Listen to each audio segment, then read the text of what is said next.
नमस्कार, श्रेष्ठ भारत में आपका स्वागत है। मैं हूं मुक्ता सिंह। क्या आप जानते हैं कि भारत में हर साल 10,000 करोड़ सिगरेट वेस्ट निकलता है। एक सिगरेट बड को डिकम्पोज होने में तकरीबन 10 साल का वक्त लगता है, जिसकी वजह से पर्यावरण और स्वास्थ्य पर बेहद गंभीर असर देखने को मिलते हैं। उत्तर प्रदेश के नोएडा के रहने वाले नमन गुप्ता ने इस परेशानी का हल निकाला। उन्होंने सिगरेट बड का पॉजिटिव रिक्रिएशन किया और सिगरेट बड से खिलौने, स्टेशनरी और फैब्रिक्स बनाने की शुरुआत की। नमन गुप्ता का ये स्टार्टअप न केवल एनवायरमेंटल और हेल्थ की प्रॉब्लम को एड्रेस करता है, बल्कि सोशली रिस्पॉन्सिबल बिजनेस की कैटेगरी में भी आता है। नमन गुप्ता की कंपनी ने भारत में पहला ऐसा स्टार्टअप शुरू किया जो सिगरेट बड को रिसाइकिल कर उससे रोजमर्रा की जिंदगी में काम आने वाली चीजें बनाती है।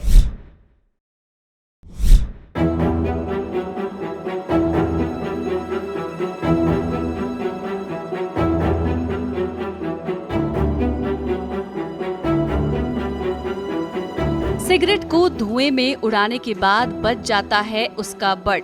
और अगर आंकड़ों की माने तो भारत में हर साल 6 लाख करोड़ सिगरेट पी जाती हैं। अब इतनी सिगरेट पी जाती हैं तो अंदाजा लगाइए कि लगभग इतने ही सिगरेट बड्स का कचरा हर साल भारत में पैदा होता है। जानकार कहते हैं कि एक सिगरेट बड को खत्म होने में 10 साल का वक्त लगता है। अंदाजा लगाना मुश्किल नहीं है कि हर साल सिगरेट बड की वजह से कितना कचरा पैदा होता होगा। सिगरेट बड न केवल जमीन को प्रदूषित करते हैं, बल्कि पानी को भी गंदा कर देते हैं। आप भी देखते होंगे कि कैसे सड़क पर सिगरेट बड बिखरे रहते हैं।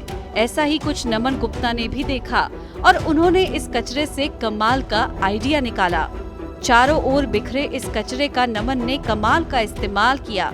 उन्होंने सिगरेट बड के इस कचरे से न केवल खिलौने, कपड़े और स्टेशनरी बनाई, बल्कि 1 दर्जन से ज्यादा लोगों को अपने स्टार्टअप में काम भी दिया। नमन सिगरेट बड से रुई निकालने के बाद उसे रिसाइकिल करते हैं और फिर उससे साफ सुथरी रुई बनाने के बाद उसका इस्तेमाल अलग अलग चीजें बनाने में करते हैं। साल 2018 में शुरू हुई नमन की कंपनी हर साल 100 अरब से भी ज्यादा सिगरेट बड इकट्ठा कर उन्हें रिसाइकिल कर देती है। तो कचरे से कमाल करने वाले नमन न केवल पर्यावरण बचाने में अहम भूमिका निभा रहे हैं, बल्कि लोगों को रोजगार भी मुहैया करा रहे हैं। तो इस वक्त हमारे साथ स्टूडियो में मौजूद हैं खुद नमन गुप्ता। उनसे जानेंगे कैसे इसकी शुरुआत की और कहां तक इसे वो ले जाना चाहते हैं। नमन, बहुत बहुत स्वागत है आपका स्टूडियो में।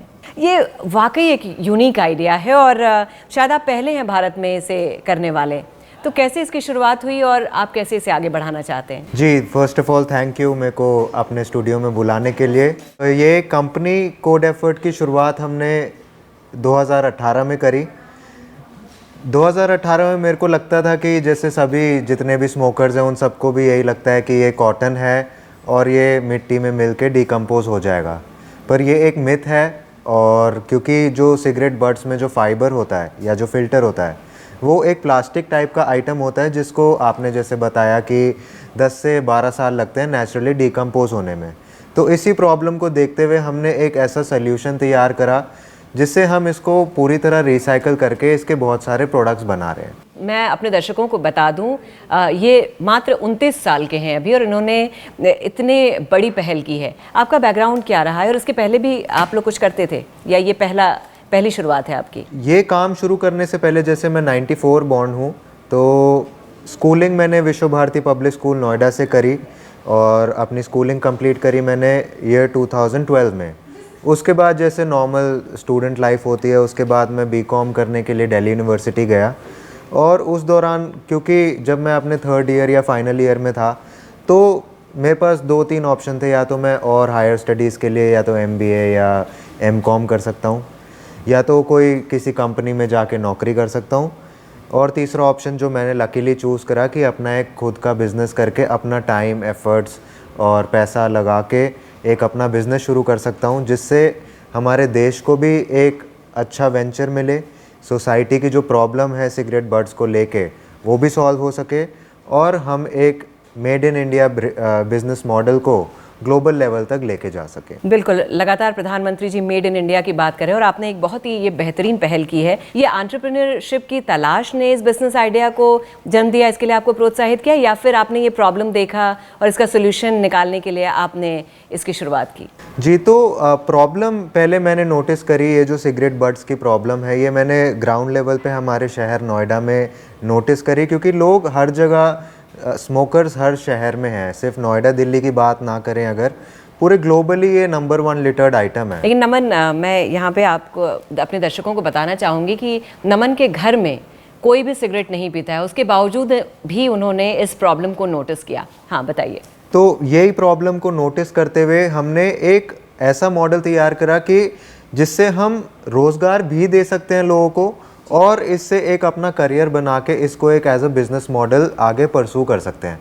तो ये एक तरह से एक मिश्रण है एनवायरमेंटल थिंकिंग और माइंडसेट को बीच में रख के एक बिज़नेस मॉडल तैयार करना, क्योंकि अगर हम इसको एज एन एनजीओ करेंगे तो हम बहुत ज़्यादा डोनेशंस और उस पर रिलाई करते हैं, पर एज अ बिज़नेस अगर हम किसी चीज़ को रन करते हैं तो उसमें हमारा माइंड, एनर्जी और क्योंकि अपना पैसा इन्वॉल्व होता है तो उसमें एक ज़्यादा लेवल का इम्प्लीमेंटेशन और ज़्यादा लेवल का एफर्ट्स एक एंटरप्रेन्योर डाल पाता है। नमन, जाहिर सी बात है, एक बड़ा यूनिक आइडिया है और न्यू कॉन्सेप्ट है, तो आपकी जर्नी कैसी रही? किस तरह की दिक्कतों का सामना करना पड़ा आपको इसमें? जी, दिक्कतें तो आज भी हैं, पर दिक्कतों से उभर के आगे निकलना और उन दिक्कतों को सॉल्व करना ही एक अच्छे एंटरप्रेन्योर की निशानी है। ये मैं मानता हूँ, हर एक का अलग अलग पर्सपेक्टिव होता है।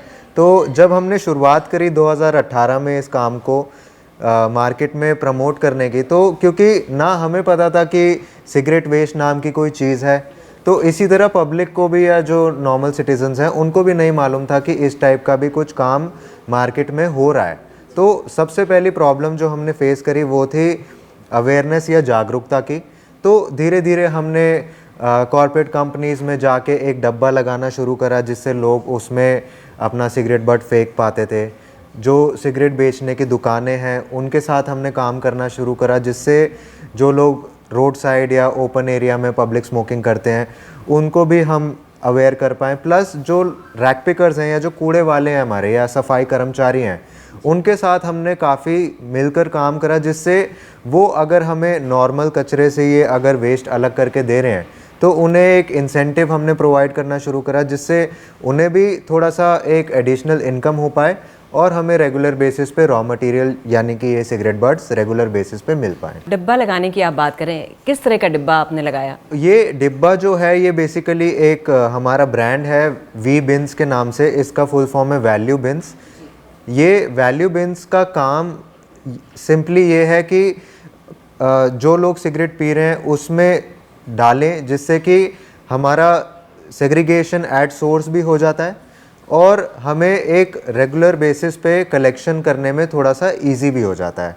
इसके अलावा क्योंकि ये एक मार्केटिंग टूल भी है, तो जितने भी लोग इस बिन को यूज़ करते हैं तो उसी बहाने लोगों को इसके बारे में और सिगरेट बट्स की क्या क्या प्रॉब्लम्स हैं उसके बारे में भी इंफॉर्मेशन प्रोवाइड कर पाते हैं। जैसे आप लोगों की बात कर रहे हैं, इन चीज़ों के लिए लोग बड़े रिलक्टेंट होते हैं। अगर आप शुरू में उनसे कहिए कि भाई आप इस सिगरेट बट को यहाँ पर डालिएगा, तो भी वो उसको मानने के लिए तैयार नहीं होते हैं। तो कैसे आपने लोगों को अप्रोच किया और किस तरह से उन्हें समझाने की कोशिश की कि ये कितना यूज़फुल होगा अगर वो थोड़ी सी मेहनत करें और इस बट को इस डब्बे में डाल दें? तो कॉन्सेप्ट जो होता है ये कंज्यूमर बिहेवियर चेंज में आता है। तो कोई भी आदत को बदलने के लिए माना जाता है कि कम से कम 21 से 25 दिन का टाइम लगता है एक आदत को बदलने के लिए।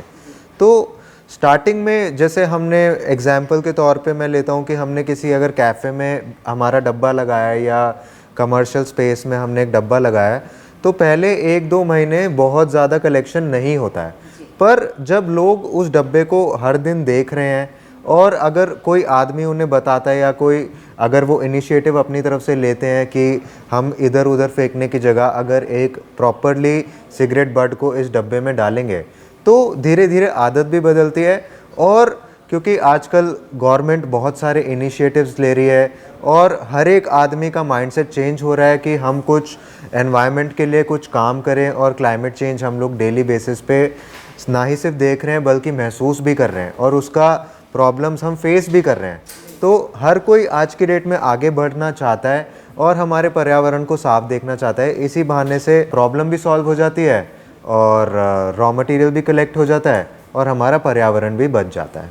तो आपने इसकी शुरुआत 2018 में की, तो कितना वक्त लगा आपको इस लेवल तक पहुंचने में, मतलब लोगों को समझाने में, लोगों को कन्विंस करने में कि वो इस तरह से करें? आज भी अगर हम बात करें इंडिया में, तो अभी भी जो हमारा लेवल है, हम अभी भी 1% के करीब हम टोटल मार्केट एड्रेस कर पा रहे हैं। क्योंकि नंबर्स वाइज अगर देखा जाए, जैसे आपने बताया 10,000 करोड़ सिगरेट बड्स, तो उसमें से भी हम 1% ही डेली बेसिस पे कलेक्ट कर पाते हैं।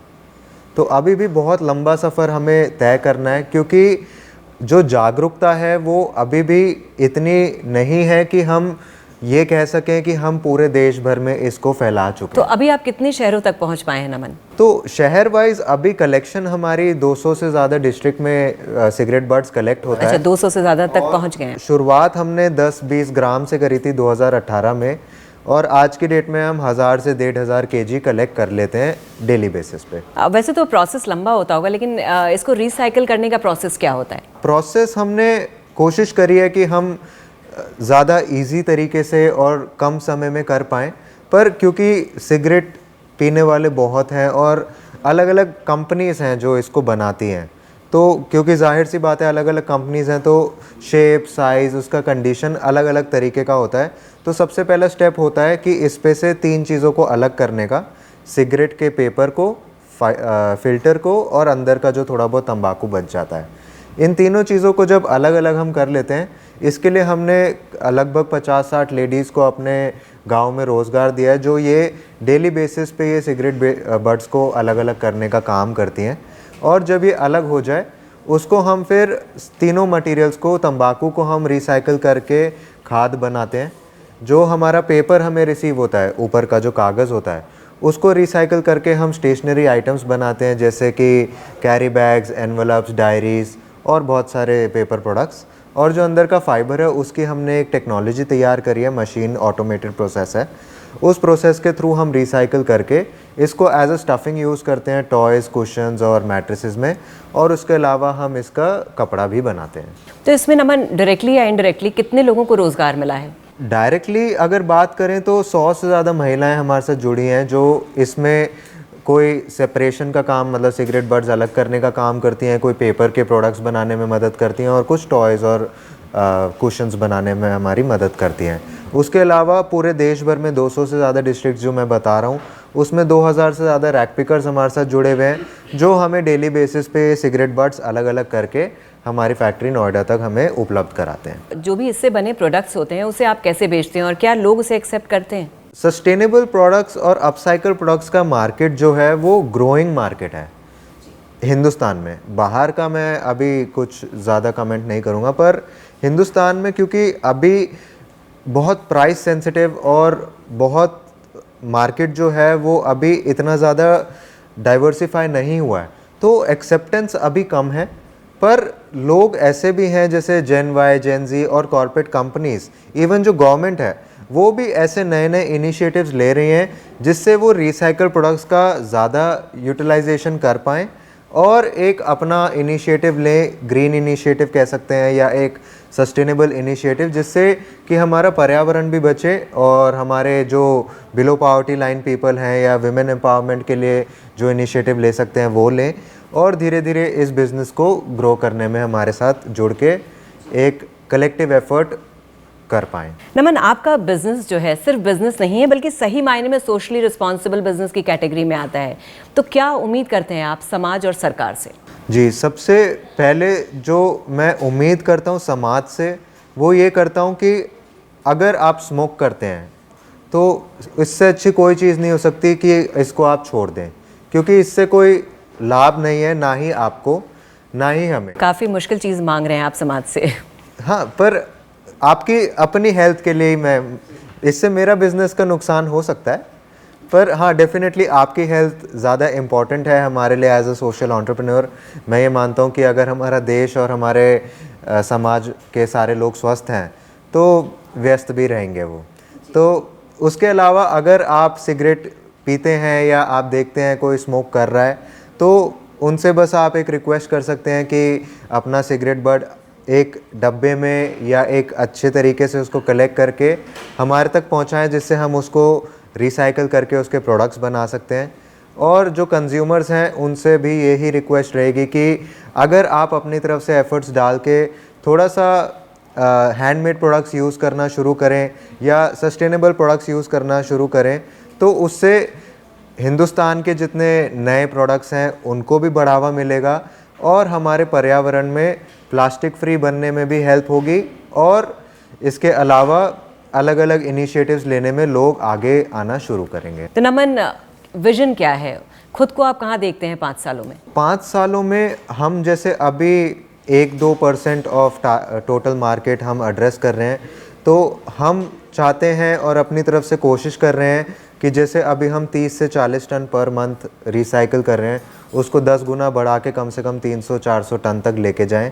इसके अलावा हम कोशिश कर रहे हैं कि हमारे जो प्रोडक्ट्स हैं उनको हम मार्केट में ज़्यादा लेवल पे मार्केट कर पाएँ और सेल कर पाएँ, जिससे हमारे बिज़नेस को ग्रोथ मिले और हम हमारे मेड इन इंडिया प्रोडक्ट्स को ग्लोबली रिप्रेजेंट कर पाएँ। ग्रोथ में आपको क्या लगता है सबसे बड़ा चैलेंज क्या है?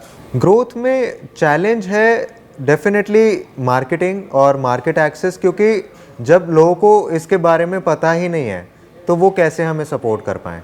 तो जितना ज़्यादा इस चीज़ को प्रमोट करा जाए उतना ज़्यादा लोग इसके बारे में जागरूक होंगे, और अगर वो जागरूक होंगे तो डेफिनेटली आगे बढ़कर हमारे सपोर्ट में आएंगे। आपके बिजनेस में मैंने देखा सबसे खास बात यह है कि समाज के हाशिए पर खड़ी महिलाओं के लिए भी आपने जो एक बड़ा बेहतरीन मॉडल बनाया है, और जैसा आपने बताया 100 से ज़्यादा महिलाएं काम करती हैं और वर्क फ्रॉम होम का भी प्रोविज़न है इसमें। जैसे हमारा विलेज में सेटअप है सारा, तो ऐसे बहुत सारे घर हैं जिसमें लेडीज़ को आज भी घर से बाहर जाने की परमिशन नहीं होती है, तो हम उनको सारा मटेरियल, सारी ट्रेनिंग उनके घर पे उपलब्ध कराते हैं, जिससे वो अपना टाइम अपने घर वालों को देख के और अपने घर के सारे काम करते हुए हमारे साथ जुड़ के काम कर सकती हैं और अपना रोज़गार भी कर सकती हैं और अपना लाइवलीहुड अपॉर्चुनिटी भी हासिल कर पाती हैं। नमन, बहुत बहुत शुक्रिया स्टूडियो में आने के लिए और हमसे बातचीत करने के लिए। तो ये थे नमन गुप्ता। आपने इनकी इंस्पायरिंग स्टोरी सुनी, किस तरह से इन्होंने सारी दिक्कतों के बावजूद भी ये लगे हुए हैं, और ना सिर्फ ये वाइबल बिजनेस ऑप्शन है बल्कि बहुत लोगों को इसमें रोज़गार भी मिला है और साथ ही ये सोशली रिस्पॉन्सिबल बिजनेस की कैटेगरी में भी आता है। तो Naman, we wish you all the best. Thank you so much for coming. Thank you.